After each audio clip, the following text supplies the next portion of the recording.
வணக்கங்க. ராகு கேதுக்களுடைய குணங்கள் ஒருத்தருக்கே அமையுமா? அதுக்கான சாத்தியங்கள் இருக்கா? அப்படிங்கிறது தான் இந்த வீடியோவில் பார்க்க போகிறோம். ஒவ்வொரு கிரகங்களுக்கும் ஒவ்வொரு விதமான எனர்ஜிகள் இருக்கு. அதாவது குணங்கள் இருக்கு. ஒரு கிரகம் கொடுக்கக்கூடிய குணங்களை இன்னொரு கிரகம் தராது. அது ஒரு வித்தியாசமான வகையில் தான் தரும். அதில் இந்த ராகுவோட குணம், கேதுனுடைய குணங்கள் ஒரே மனிதருக்கு வந்தால் அவங்களோட வாழ்வியல் எப்படி இருக்கு அப்படிங்கிறத தான் இந்த வீடியோவில் பார்க்க போகிறோம். பொதுவாக ராகு கொடுக்கக்கூடிய குணங்களை கேது கொடுக்காது, கேது கொடுக்கக்கூடிய குணங்களை ராகு தராதுன்னு ஒரு கான்செப்ட் நாடில் இருக்கு. பட் அது பாவங்களோட பயன்படுத்தி பார்க்கும் பொழுது இரண்டு குணங்களும் சில பேர்த்துக்கு வரும். அது ரொம்ப ரொம்ப ரேராக இருக்கும். ஆனால் அந்த மாதிரி கிரக அமைப்பு அமையிறது ரொம்ப ரேரு. ஆனால் அந்த மாதிரி அமைஞ்சவங்களோட நான் பார்த்துருக்கேன். பல பேர்த்தோட பயணங்கள் செஞ்சுருக்கேன். அந்த ரெண்டு குணங்களோடையும் அவங்க வெளிப்படுறத நான் பார்த்துருக்கேன். அதை பற்றி தான் நம்ம ஒரு ரெண்டு பேர்த்த நம்ம இங்கே பார்க்க போகிறோம். இந்த சார்ட் பார்த்தீங்கன்னா ஃபஸ்ட்டு இங்கே பார்க்குற சார்ட்டு கடகலக்கணம். இந்த கடகலக்கணத்துக்கு லக்னாதிபதியான சந்திரனுக்கு கேதோட தொடர்பு. சந்திரனுக்கு 5ல் கேது, அதே மாதிரி லக்னத்துக்கு 9 ராகு, லக்ன ராகு தொடர்பு, சந்திரனுக்கு கேதோட தொடர்பு. இப்போ ராகுவோட தொடர்பு அப்படிங்கிறது ஒரு விஷயத்த ஆய்வு பண்ணுறது, பிரம்மாண்டமாக சிந்திக்கிறது. அந்த பிரம்மாண்டமாக சிந்திக்கும் பொழுது அதுக்குள்ள ஒரு அறிவியல் பூர்வமான நிகழ்வுகள் இருக்கா இல்லையா அப்படின்னு யோசிக்கிறது. சொன்னோன்னே எப்பவுமே இந்த ராகு நம்ம ஒரு விஷயத்த சொன்னோன்னா அவங்க ஏற்றுக்க மாட்டாங்க. அவங்க கோணத்தில் அது சரியா இருக்கா அல்லது தவறாக இருக்கா அப்படின்னு ஒரு முறை செக் பண்ணுவாங்க. அவ்வளோ சீக்கிரம் அவங்க ஏற்றுக்க மாட்டாங்க. பிரம்மாண்டமாக சிந்திக்கக்கூடிய தன்மை அவங்கக்கிட்ட இருக்குது. சில நேரங்களில் நான்வெஜ் அதிகமாக எடுத்துக்குவாங்க, மது பழக்கங்கள் அதிகமாக எடுத்துக்குவாங்க, நிறைய செலவுகள் செய்வாங்க. இது ஒரு காலமாக இருக்கும். ஆனால் இங்கே லக்னாதிபதி சந்திரனும் கேது தொட்டா, கேதுன்னா நுண்ணறிவு, தியானம், ஞானமாக இருக்கிறது, மெடிடேஷன், ஸ்பிரிச்சுவல் லைஃபு, ஆன்மீக ரிலேட்டடான ஒரு பிளானட். இப்போ ராகுவோட பிரம்மாண்டத்துக்கும் கேதோட ஆன்மீகத்துக்கும் சம்மந்தம் இருக்காது. ஆனால் இவங்க மட்டும் பார்த்தீங்கன்னா 2 லைஃபுக்குள்ளேயும் வாழ்ந்துட்டு இருப்பாங்க. அறிவியல் பூர்வமாகவும் சிந்திப்பாங்க. அதே சுச்சுவேஷனில் மூட நம்பிக்கை இல்லாத ஒரு ஆன்மீகத்தையும் அவங்க கையில் எடுப்பாங்க. இப்போ இந்த இடத்துல பார்த்தீங்கன்னா கோவிலுக்கு போவாங்க. அந்த கோயில் எப்படி அறிவியல் பூர்வமாக கட்டப்பட்டிருக்கு அப்படின்னு சிந்திப்பாங்க. கோயிலுக்கு போவாங்க. அது அந்த இடங்கள் எப்படி அஸ்ட்ராலஜி ரீதியாக கிரகங்களுடன் பாவங்களுடன் மேட்ச் ஆகுது அப்படிங்கிற சிந்திக்கிற தன்மை இருக்கும்.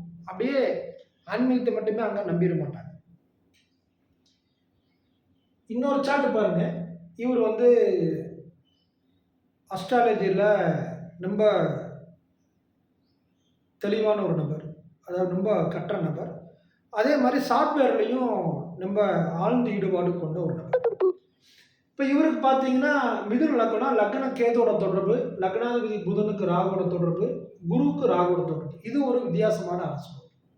லக்னத்துக்கு கேதோட தொடர்பு, ஆன்மீகம், மந்திர சாஸ்திரங்கள், அதே மாதிரி கட்டடக்கலைகள், அதே மாதிரி கோயில் சம்மந்தப்பட்ட சிற்பங்கள் ரிலேட்டடான நாலேஜ் ரொம்ப அதிகம்.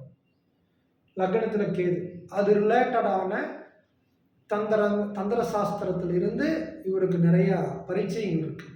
அப்போ அது கொடுத்தது எதுன்னு கேட்டால் கேது தியானத்துலையும் இருக்காங்க, ஆன்மீகத்திலையும் இருக்கிறாங்க, நுண் அறிவியலையும் அவர் வெளிப்படுறார்.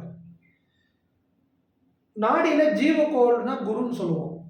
அப்போ இந்த குரு ராக தொடர்பு கொள்ளுது, லக்னாதிபதியும் ராக தொடர்பு கொள்ளுது. அப்போ சில மனிதன் வாழ்கிறதுக்காக அவங்க சப்கான்சியஸ், கான்சியஸ் தைரியமாக இருக்கிறதுக்காக கொடுக்கப்பட்ட சில ஆன்மீகத்தை அப்படியே எடுத்துக்காங்க. அதுக்குள்ளே இருக்கக்கூடிய அறிவியல் பூர்வமான வானியல் ரீதியான கிரகங்கள் ரீதியான தன்மைகள் என்ன அப்படிங்கிற ஒரு ஆய்வு மனப்பான்மை கொடுத்ததுக்கு காரணம் புதன் ராகு, குரு ராகு. இப்போ இந்த மாதிரி சில ஆரஸ்கோப்பெல்லாம் நான் பார்த்துருக்கேன். வேற ஒருத்தர் பார்த்தீங்கன்னா லக்னத்துக்கு ராகுவோட தொடர்பு, குருவுக்கு கேதுவோட தொடர்பு. இப்போ இந்த லக்னத்துக்கு ராகுவோட தொடர்பு, குருவுக்கு கேதுவோட தொடர்பு இருக்கு. இப்போ இந்த மாதிரி நபர்கள் வந்து பார்த்தீங்கன்னா, இந்த மாதிரி ராகு கேது இருக்கிறவங்க திடீர்னு எப்படி பிரம்மாண்டமாக சிந்திக்கிறாங்க, அறிவியல் பூர்வமாக யோசிக்கிறாங்க, ஆராய்ச்சிக்கு உட்பட்டு அது வந்து சயின்ஸாக இல்லைன்னா அவ்வளோ சீக்கிரம் ஏற்றுக்க மாட்டாங்க. அது ஆன்மீகத்துக்குள்ளேயும் நாட்டங்கள் இருக்கும். மந்திரங்கள் சொல்லுவாங்க. மந்திர சாஸ்திரங்களில், கோயில்களில், வழிபாடுகளில், விரதம் இருக்கிறதுல, பூஜா முறைகள்லையும் நாட்டங்கள் இருக்கும். பக்தியாகவும் இருப்பாங்க. இன்னும் சில பேர்த்த பார்த்துருக்கேன். இந்த ராகுவோட தொடர்பு நான்வெஜ் நிறைய சாப்பிடுவாங்க. ஆல்கஹால் கூட சில நேரங்களில் ஸ்மோக் பண்ணுறது, மது அருந்துறது வந்து ரொம்ப அப்நார்மலாக இருக்கும். இந்த கேதுவோட தொடர்பு என்ன பண்ணுன்னா, ஒரு குறிப்பிட்ட காலகட்டங்களில் சடனாக அதை நிப்பாட்டிடுவாங்க. நிப்பாட்டிட்டு சில உணவு பழக்க வழக்கங்கள் ஒத்து வராது. சில உணவு பழக்க வழக்கங்கள்னா நான்வெஜ்லேருந்து வெஜிடேரியனுக்கு மாறி வெஜ்ஜிலேயே இருப்பாங்க. ரொம்ப ஸ்மோக் பண்ணிட்டு இருப்பாங்க. திடீர்னு ஸ்மோக் பண்ணுறது பல வருஷங்கள் நிப்பாட்டிடுவாங்க. நான் சின்ன வயசில் அவ்வளோ ஸ்மோக் பண்ணியிருக்கிறேன் அப்படிம்பாங்க.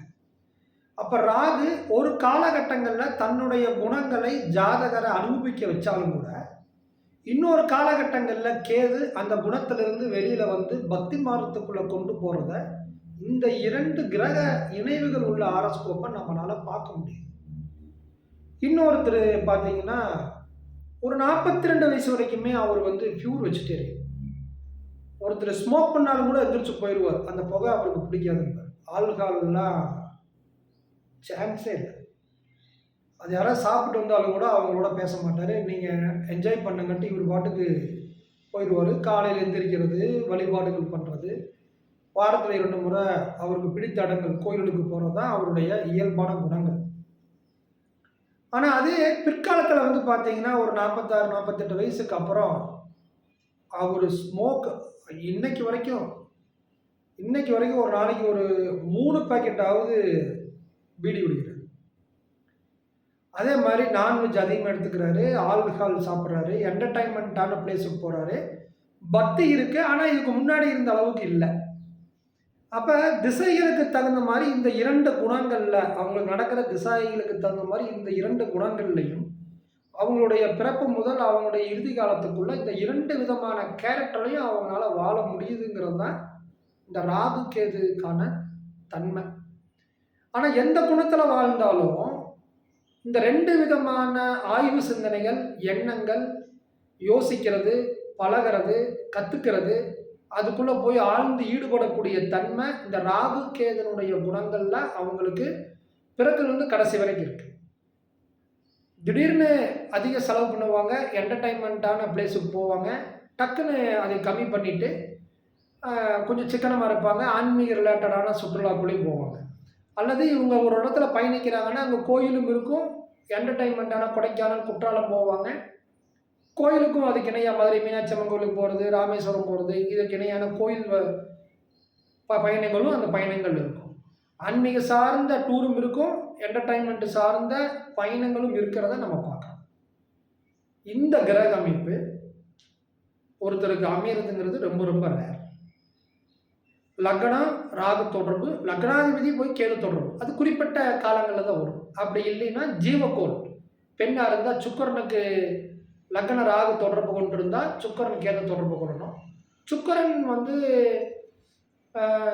ராக தொடர்பு கொண்டிருந்தால் லக்ன கேது தொடர்பு கொள்ளணும். ஆணாக இருந்தால் லக்ன ராக தொடர்பு கொண்டிருந்தால் குரு கேது தொடர்பு கொள்ளணும். குரு ராகு சேர்க்கை இருந்தால் லக்னத்துக்கு கேதோட தொடர்பு இருக்கும். இந்த அமைப்பு இருந்தால் இந்த 2 குணங்கள்லையும் அவங்களுடைய வாழ்க்கையை என்ஜாய் பண்ண முடியுங்கிறது தான் என்னுடைய ஆய்வு. இது சார்ந்த கருத்துக்கள், உங்களுடைய சிந்தனைகள், உங்களுடைய கருத்துக்கள் எதாக இருந்தாலும் கமெண்ட் பாக்ஸில் பதிவு.